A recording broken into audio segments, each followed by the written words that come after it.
एक मूर्तिकार रहता था। वो भी सबके साथ जा रहा था। राजकुमार ने उन्हें रोका और ये सब आप कहाँ जा रहे हैं? और ये सब सामान, कहीं आप सब राज त्याग करके तो नहीं जा रहे? हाँ राजकुमार, हम सब इस राज्य का त्याग करके ही जा रहे हैं। अब इस गांव में हमारा रहना बहुत मुश्किल हो गया है। ऐसा क्या हुआ है कि आप सभी को गांव छोड़कर जाना पड़ रहा है? राजकुमार, एक आदमखोर बूढ़े ने हमारा जीना मुश्किल कर दिया है। उसने नदी पर कब्जा कर लिया है। जो भी कोई नदी पर जाता है वो आदमखोर उसे पकड़कर गायब हो जाता है। आज तक हमारे कई बच्चे, भाई, बंधु और प्राणियों को उस आदमखोर ने अपना शिकार बना लिया है।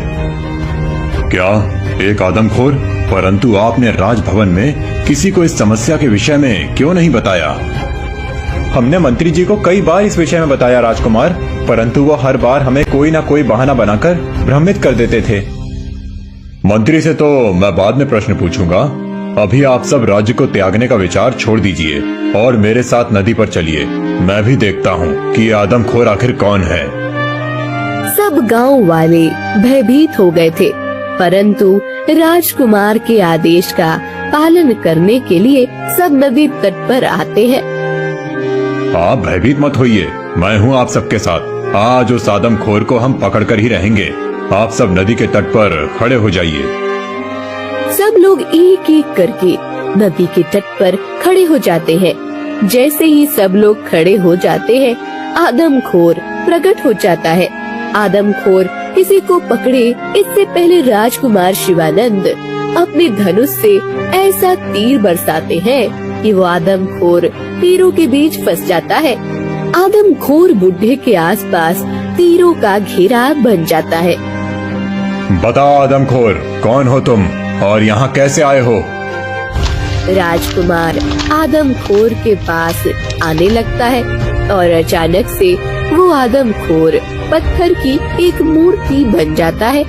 ये देखकर सभी चौंक जाते हैं। ये क्या? ये तो एक पत्थर की मूर्ति बन गया। अब कैसे पता चलेगा कि ये कौन था? राजकुमार, इस मूर्ति को मैंने पहले कहीं देखा है। अच्छा, कहाँ देखा है? दिलीप कुछ देर विचार करता है और हाँ, याद आया। ये मूर्ति तो कृष्णदेव ने बनाई थी। इसका अर्थ है कि इस आदमखोर के पीछे कृष्णदेव का हाथ है। नहीं दिलीप, मैंने ये मूर्ति अवश्य बनाई है, पर मेरा और उस आदमखोर का कोई संबंध नहीं है। राजकुमार, ये कृष्णदेव असत्य बोल रहा है। इसी ने उस आदमखोर को भेजा होगा। आप सब राजमहल चलिए, महाराज से इस मूर्ति की शिकायत करते हैं। अब महाराज ही इसका दंड सुनिश्चित करेंगे। राजकुमार शिवानंद के साथ सभी लोग राजमहल में महाराज सुखदेव के साथ भेंट करने आते हैं। पिताश्री, ये सभी शिरगांव वासी अपना राज्य त्याग कर जा रहे थे। ऐसा क्या हो गया कि आप सभी हमारे राज्य का त्याग कर रहे थे? पिताश्री, नदी पर एक आदमखोर बूढ़े ने इन सबको परेशान किया था। जब मैंने उसे अपने तीरों से बंदी बनाया तब वो एक मूर्ति में परिवर्तित हो गया। क्या? ऐसे कैसे हो सकता है? हाँ पिताश्री, ये सभी मेरी आंखों के सामने ही हुआ है। हम वो मूर्ति यहाँ ले आए हैं और गांव वालों का कहना है कि वो मूर्ति इस कृष्णदेव ने बनाई है। इसी ने उस आदमखोर को बनाया है पिताश्री। हाँ महाराज, इस कृष्णदेव को दंड दीजिए। इसके कारण हमारे परिजन हमसे दूर हो गए। कितने ही लोगों ने उनके छोटे से बच्चों को खो दिया। हम किसानों के जानवर वो आदमखोर ले गया।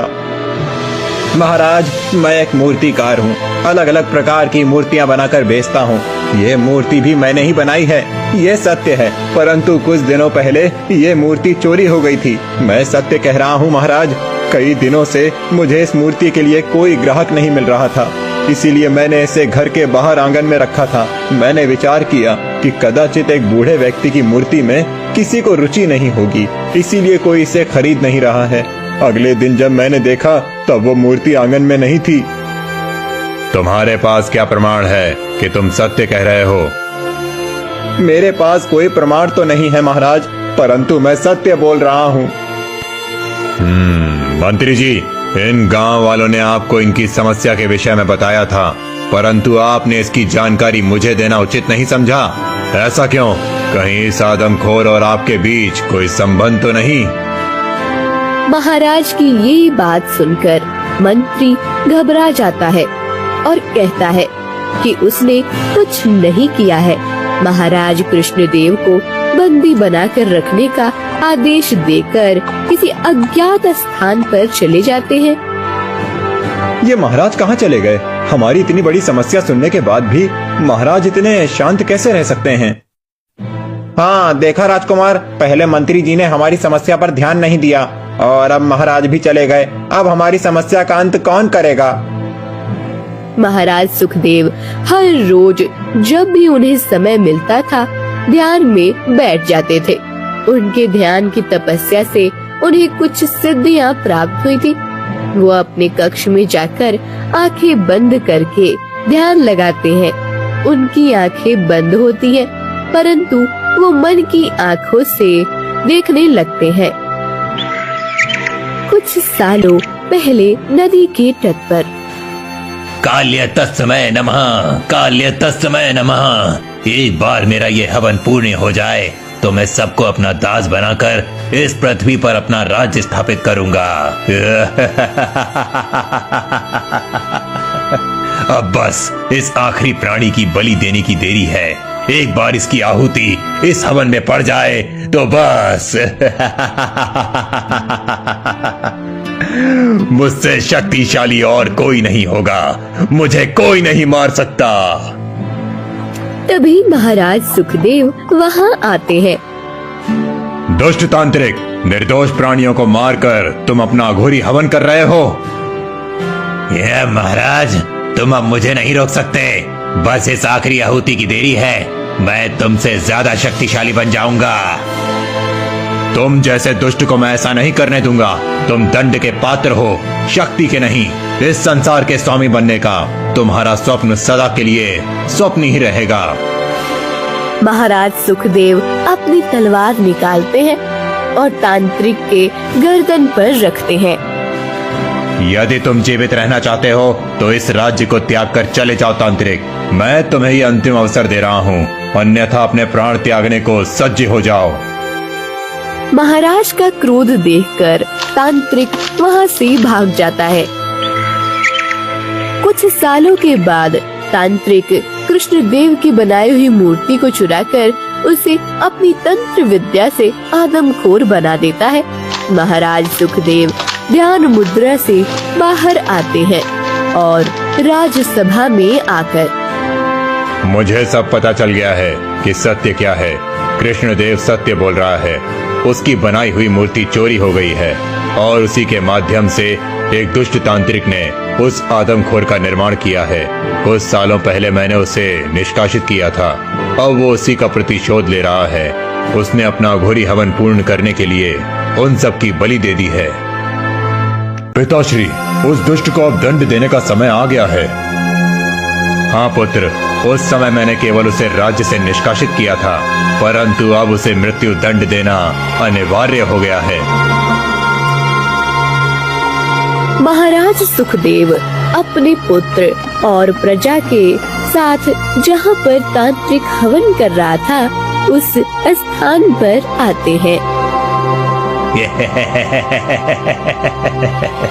आओ आओ महाराज, देखिए मेरा हवन पूर्ण हो गया। अब कुछ समय में मैं इतना शक्तिशाली बन जाऊंगा कि आप मुझे परास्त नहीं कर पाएंगे। ऐसा कभी नहीं होगा तांत्रिक। मूर्खों की तरह स्वप्न मत देखो। तुमने कई निर्दोष मनुष्यों और प्राणियों की हत्या की है। उसके दंड से तुम्हें ईश्वर भी नहीं बचा सकते। मुझे किसी का भय नहीं है महाराज, मैं सर्वशक्तिशाली हूँ। तांत्रिक ऐसा कहते हुए जोर जोर से हंस रहा था। पिताश्री, इस तांत्रिक पर तो किसी बात का असर नहीं हो रहा है। अब हम क्या करेंगे? पुत्र, ये अपने अहंकार में अंधा हो गया है। इसे लगता है कि इसे कोई भी परास्त नहीं कर सकता, परंतु इसे ये नहीं पता कि अब इसके अंत का समय आ गया है। महाराज सुखदेव अपने धनुष से एक दिव्य तीर चलाते हैं और तांत्रिक पर छोड़ देते हैं। तांत्रिक जमीन पर गिर जाता है परंतु मरते समय वो अपने खून का टिक्का हवन में डालता है। हवन भड़क जाता है और पूरा वन जलने लगता है। भागो भागो, वन जल रहा है। जल्दी अब वन के बाहर चलो, नहीं तो हम सब भी जल जाएंगे। रुको, मत भागो, किसी को कुछ नहीं होगा। सभी इधर उधर भागने लगते हैं। पूरे वन में अफरा तफरी मच जाती है। महाराज सुखदेव ये सब देखकर फिर से अपना धनुष निकालते हैं और वरुणास्त्र का उपयोग करके तीर चलाते हैं। वन में जोरदार बारिश होने लगती है और वन की आग बुझ जाती है। तांत्रिक की भी मृत्यु हो जाती है। महाराज मुझे क्षमा कर दीजिए, मैंने उस आदमखोर को निर्माण नहीं किया था, परंतु मैं उसका निमित्त तो बन चुका हूँ। आप मुझे जो भी दंड देंगे वो मुझे मान्य है। नहीं मूर्तिकार, तुम्हारे पास अद्भुत कला है, तुम दोषी नहीं हो। हाँ, तुम्हें अपनी मूर्तियों का ध्यान रखना चाहिए, ये सत्य है। महाराज मेरा तो आपसे अनुरोध है कि आप उस मूर्ति को नष्ट कर दीजिए। जिस मूर्ति के कारण उस आदमखोर का जन्म हुआ था, उसका नष्ट हो जाना ही उचित होगा। कृष्णदेव सत्य कह रहा है महाराज, हमारे मन में सदा ही उस मूर्ति का भय बना रहेगा, इसीलिए आप उसे नष्ट करा दीजिए। मैं आप सब प्रजाजनों का मान रखता हूँ, मैं उस मूर्ति को नष्ट करा दूंगा। अब आप सबको भय रखने का कोई कारण नहीं है। अब वह नदी और हमारा राज्य उस दुष्ट तांत्रिक और उस आदमखोर बूढ़े के भय से मुक्त हो चुका है। आप सब अपने अपने घर लौट जाइए और भय मुक्त हो जाइए। मंत्री जी, आज के बाद जब भी कोई प्रवासी अपनी कोई भी समस्या आपके पास लेकर आए, तो आप एक भी क्षण गवाए उन्हें मेरे पास भेज दीजिए। मैं नहीं चाहता कि मेरी प्रजा का एक भी नागरिक किसी भी समस्या का सामना करे। महाराज सुखदेव अपनी राजमहल लौटते हैं। सभी प्रजा भी भय मुक्त होकर अपने अपने घरों में लौटते हैं। महाराज सुखदेव के कारण पूरा राज्य उस आदमखोर बुढ़े और उसे बनाने वाले तांत्रिक का नाश हो जाता है। राजकुमार स्वप्रील अपनी होने वाली प्रिय पत्नी राजकुमारी श्रिया को मिलने गए थे। कुछ दिनों के बाद दोनों का विवाह होने वाला था। राजकुमार स्वप्रील अपनी राजमहल लौटने लगते हैं। अचानक उनका घोड़ा एक जगह रुक जाता है। क्या हुआ हीरा, तुम रुक क्यों गए? चलो, अभी राजमहल दूर है। राजकुमार घोड़े को आगे जाने के लिए सहला रहे थे, परंतु घोड़ा आगे नहीं जा रहा था। लगता है हीरा बहुत थक गया है, उसे पानी पिलाने की जरूरत है। चलो, इसकी पीठ से उतरकर ऐसे ही चलते हुए पानी की व्यवस्था करता हूँ। राजकुमार वन के मार्ग से चलते हुए आगे चलने लगते हैं। कुछ दूर जाने के बाद उन्हें एक गुफा दिखाई देती है। इस गुफा में किसी प्राणी के होने का चिन्ह लग रहा है। इस गुफा के पास हीरा को बांध देता हूँ और फिर पानी ढूंढने के लिए चला जाता हूँ। राजकुमार उस गुफा के बाहर उनके घोड़े हीरा को बांध देते हैं। तभी उन्हें अंदर से कुछ आवाज आती है। अरे, इस गुफा के अंदर ये कैसी आवाज आ रही है? अंदर जाकर देखता हूँ। राजकुमार अंदर जाते हैं। वहाँ उन्हें एक बहुत ही सुंदर लड़की दिखाई देती है। वो एक जादूगरनी होती है जो राजकुमार स्वप्रील को देखकर उन पर मोहित हो जाती है। सुनिए, मेरा घोड़ा गुफा के बाहर है, उसे बहुत ज्यादा प्यास लगी है और वो थक गया है। आप यदि मुझे उसके लिए पानी दे सकें तो मुझ पर बहुत उपकार होगा। अवश्य राजकुमार। जादूगरनी राजकुमार को पीने के लिए पानी देती है और राजकुमार स्वप्रील घोड़े को पानी पिला देते हैं। फिर इस निबिड़ वन में, इस गुफा में आप अकेली रहती हैं? इस वन में रहने का कोई विशेष कारण है क्या देवी? सभी लोग नगर में रहे ये आवश्यक तो नहीं है राजकुमार। मुझे भीड़ में रहना पसंद नहीं है, इसलिए मैं अकेले इस वन में रहती हूँ। मुझे शांति बहुत प्रिय है और वो केवल इस वन में ही मिल सकती है। ठीक है देवी, मैं आपके विचारों का सम्मान करता हूँ। आपने मेरे घोड़े के लिए पानी दिया, इसीलिए आपका धन्यवाद।